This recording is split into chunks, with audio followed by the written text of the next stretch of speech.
Assalamualaikum warahmatullahi wabarakatuh. Kali ini kita masuk ke topik penulisan ilmiah. Definisi karya ilmiah ini yaitu kegiatan ilmiah yang dikomunikasikan lewat bahasa tulisan. Nah, karangan atau karya tulis ilmiah ini akan menyajikan fakta dan ditulis dengan menggunakan metode penulisan bahasa yang baku. Suatu tulisan yang membahas permasalahan, kemudian pembahasan itu dilakukan berdasarkan penyelidikan, pengamatan, pengumpulan data yang diperoleh melalui penelitian. Nah, karya tulis ilmiah ini, tulisannya itu disusun berdasarkan struktur tertentu. Format penulisannya juga harus memenuhi standar yang telah ditentukan dan memenuhi kaidah ilmiah. Pada prinsipnya, menggunakan metodologi tertentu dalam penyusunannya untuk menganalisis data-data hasil penelitian sehingga menghasilkan suatu kesimpulan. Nah, karya tulis ilmiah ini termasuk dari kategori tulisan non-fiksi. Selanjutnya, di sini kita membedakan apa itu tulisan fiksi dan apa itu tulisan non-fiksi. Jadi kalau fiksi dia biasanya isinya lebih kepada imajinasi si penulis. Misalnya cerpen, novel, puisi. Sementara kalau fiksi dia itu isinya lebih kepada fakta.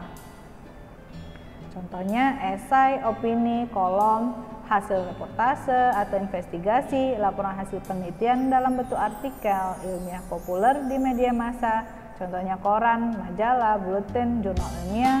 Kemudian ada laporan hasil penelitian siswa atau laporan tugas akhir di kampus, perguruan tinggi, misalnya skripsi, tesis, disertasi, ada makalah, kertas kerja, resensi buku. Nah, ciri-ciri dari karya ilmiah ini dia harus objektif. Artinya memiliki objek dan memberikan penilaian secara objektif terhadap objek tersebut. Dan yang kedua itu dia harus faktual. Faktual itu artinya dia berdasarkan fakta. Jadi isinya itu berdasarkan fakta yang dapat dipertanggungjawabkan kebenarannya.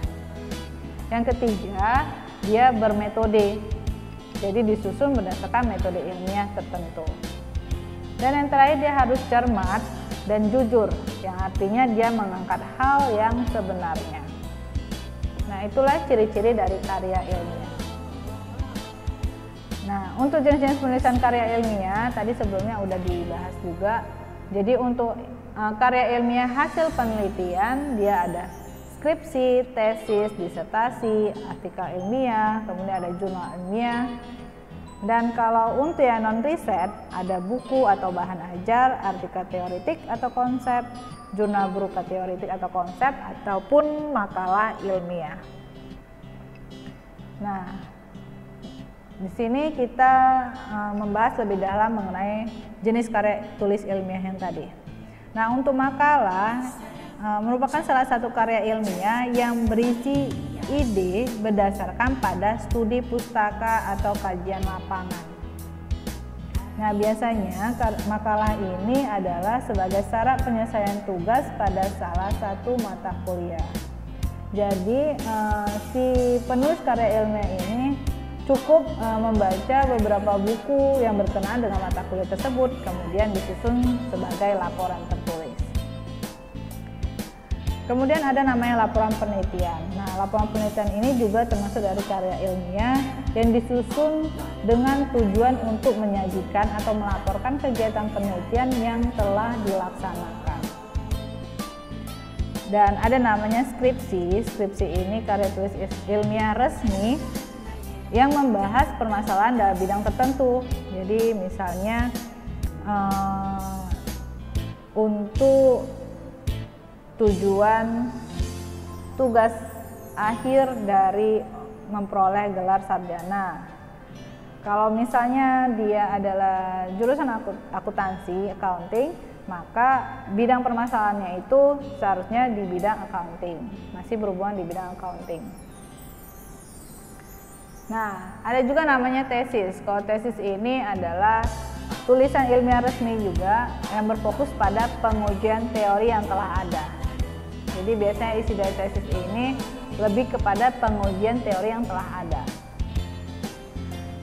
Disertasi karya ilmiah yang memiliki karakteristik yang berfokus pada penemuan sesuatu yang baru dalam disiplin ilmu tertentu, kemudian berfokus pada pengembangan prinsip teori yang telah ada, berisi pengembangan model-model baru yang diuji di lapangan. Jadi biasanya disertasi ini dia lebih fokusnya itu pada penelitian sesuatu yang baru, kemudian dia mengembangkan teori yang udah ada dan model-model uji yang ada di lapangan. Sementara kalau tesis sama skripsi itu dia lebih kepada pengujian teori atau menyelesaikan suatu masalah. Selanjutnya ada karya ilmiah populer, biasanya ditulis dengan teknik penulisan yang menarik agar mudah dimengerti pembacanya namun tetap mempertahankan kebenaran ilmiah atau objektif. Dan yang terakhir ada kertas kerja, ini adalah jenis karya ilmiah juga yang disusun dengan tujuan untuk melaporkan satu kegiatan tertentu yang telah dilaksanakan oleh penulisnya. Nah, laporan kerja atau laporan kegiatan atau laporan kerja misalnya KKN, PKL, kerja laboratorium, dan biasanya kertas kerja ini juga disusun secara sistematik dan teknik penulisan kertas kerja biasanya akan sangat bergantung pada lembaga terkait. Tujuan dari praktis karya tulis ilmiah ini, jadi karya tulis ilmiah ini harus dapat memberikan penjelasan isinya. Kemudian ada isinya memberikan komentar atau penilaian, memberikan saran, menyampaikan sanggahan, pembuktian hipotesis, dan membuat suatu rancangan atau model. Selain itu, tujuan penulisan karya ilmiah ini juga untuk memecahkan masalah tertentu, menambah pengetahuan ilmu dan konsep pengetahuan tentang satu pokok masalah tertentu, membina kemampuan menulis ilmiah dan berpikir ilmiah bagi penulisnya. Nah, fungsinya ini adalah sebagai pendidikan. Kemudian ada sebagai penelitian atau pengembangan ilmu pengetahuan dan sebagai tambahan bahan pustaka. Selanjutnya, untuk menjadi karya tulis ilmiah yang baik itu dia harus memiliki sifat aktual atau dia hangat dibicarakan. Topiknya itu adalah topik-topik yang terbaru. Kemudian bersifat faktual, itu berdasarkan fakta atau kejadian sebenarnya. Nah, dan menarik untuk dibaca, enak untuk dibaca, dan memang penting untuk dibaca sehingga membangkitkan minat pembaca untuk mengetahui lebih banyak dan lebih jauh. Kemudian dia efektif, yaitu lebih banyak yang diingat daripada yang dilupakan. Dan yang terakhir dia harus efisien, dia lebih sedikit memerlukan waktu dan usaha daripada biasanya. Nah, syarat minimal dalam sebuah karya tulis ilmiah ini dia harus menggunakan bahasa tulis sebagai medianya. Jadi ada bahasa tulis sebagai medianya, membahas konsep ilmu pengetahuan, disusun secara sistematis dan dituangkan dengan menggunakan bahasa yang benar atau bahasa baku.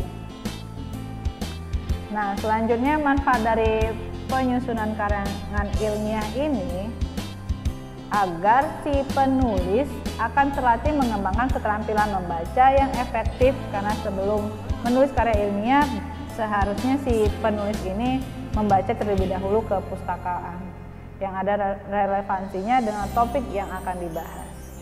Nah, penulis akan terlatih menggabungkan hasil bacaan dari berbagai buku sumber, mengambil sarinya, dan mengembangkan ke tingkat pemikiran yang lebih matang.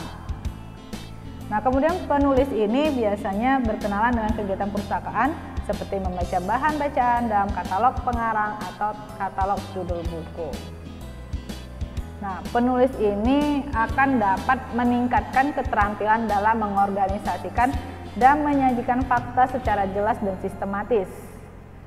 Penulis akan memperoleh kepuasan intelektual, kemudian memperluas cakrawala ilmu pengetahuan masyarakat.